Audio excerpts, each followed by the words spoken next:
Goeiemôre almal. Baie welkom. Good morning everybody. Welcome. I trust you will enjoy this next episode. Today we're going to have a little bit of a look at the bass track. So we've looked at the click track, we've looked at the pilot track, told you a little bit about that and how it works. Last week we did the drum track. I showed you the whole track as I played it. This week is going to be similar. I'm going to show you the whole bass line as I played it and as I recorded it. Again, if you don't want to watch the whole recording, you can forward a little bit near to the end, just that you can see what's happening. A quick reminder, the recordings I actually did a while ago. I'm not doing them today. And only after starting did I think about the idea of discussing the recording process and sharing it with you. So today I'm talking about the bass line that I'm going to be doing, and in a few moments I'm going to cut to that video where I'm actually recording the bass line. Something that I'll mention to you guys out of interest, when I originally started recording these specific songs, and I'm specifically talking about this one, Walk Humbly, and the other 3 or 4, my thought was to have multiple angles on the video as well, like I'm doing on Spruikies. I did not want to cut, and you will notice on Spruikies there are no cuts. What you see me doing is what I actually did. So I would play the song several times until I felt I really had it down and I had it nailed down well. Then I would set up the video, set up the recording, and try and record it in one go. Many times I tried, often, several shots and didn't get it down the first time. Daar was 'n hele paar geleenthede waar ek probeer het en dan maak ek foute en dan gaan ek maar terug en ek doen dit weer oor van voor af. So there were several times that I restarted, but the actual video that you guys are seeing, both from last week and this week and the following ones, are the actual final one. It is still something quite unique therein that it's a single take. So you will note what I'm playing is the actual thing that you're hearing. In other words, it's not like overdubs. I didn't go and record the stuff and edit and cut and chop and paste and then just do a video over that. I actually played the recording live as I was doing the video, and you'll see it here in the bass as well. So that's the path I followed to record these songs. So the videos that you're seeing are normally the one where I was able to play from start to end perfectly, completing the track without any edits and cuts. Normally when we record in the studio, we allow ourselves some space for cuts and edits. It speeds up the process in the end rather than trying it 4, 5, 6 times before you can nail it, or in the case of some people 20 times before you can nail it. But to be able to do it 2 or 3 times, and then if you do make a mistake, just go back a little bit and fix that. That is precisely what the click track and the pilot is for. Again, just to underline, in this process, this specific video, my idea was to have live video, multiple shots, and all of them real. None of them are fakes and edited and overdubs and chopped and changed. All of them are the actual shot that I played. So that was just something that I wanted to do as an achievement for myself, but that's not normally the process we take. Because I know these songs well and I know exactly what I have in mind and what I want to do and what I want to achieve, I was able to do that. But one wouldn't always do that. Most of the time you would play the song, get a feel for it, work from the sheet music, and do a take. And then if you make a mistake, you'll stop, you'll go back, you might do it over, or you'll just punch in right there. Now that is the purpose of the click track, and more specifically the pilot track, so that you know, oh, I just made a mistake at the start of verse 2. Let's go somewhere in the middle of the chorus, chorus 1, start playing there. You hear what's going on, chorus 1, you start playing along, and then as you get to the part where you made the mistake just before that, the engineer will hit the record button, what we call a punch in, and he will punch you there and you'll continue recording from there. So just to make it clear to all of you, in a future series I'm going to try and record like that and show you what the process is if we do it in the normal fashion, where you will be seeing all the mistakes I'm making and go back and fix it up and all those type of things.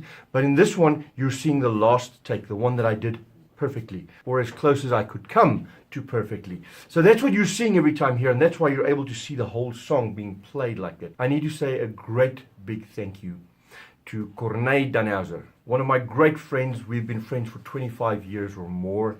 We've known each other since he started with music. That's about the time we were at university.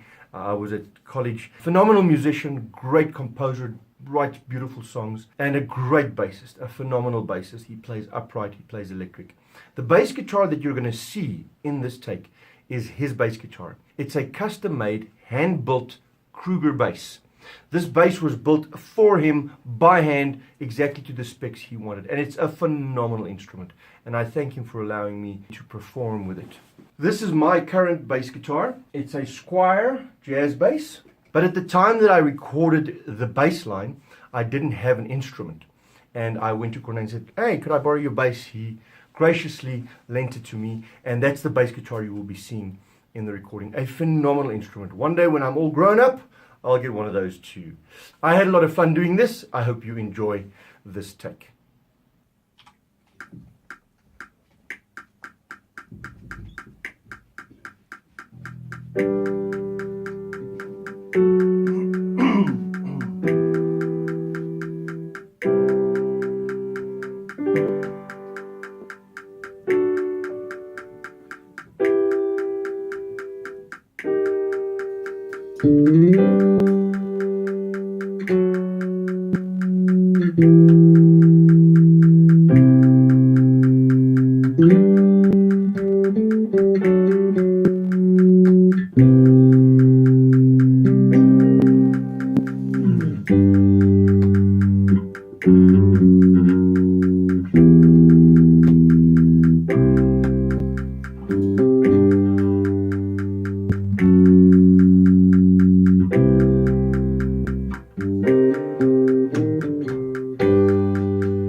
So, there you go, folks. That is the bass line to the song Walk Humbly. Thanks for joining me for this week, guys. I hope it was educational, and I trust you enjoyed it.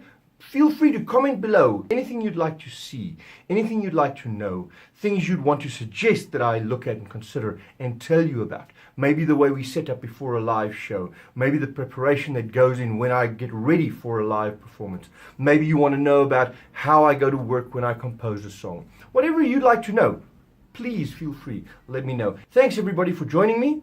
Have a great week. Bye-bye.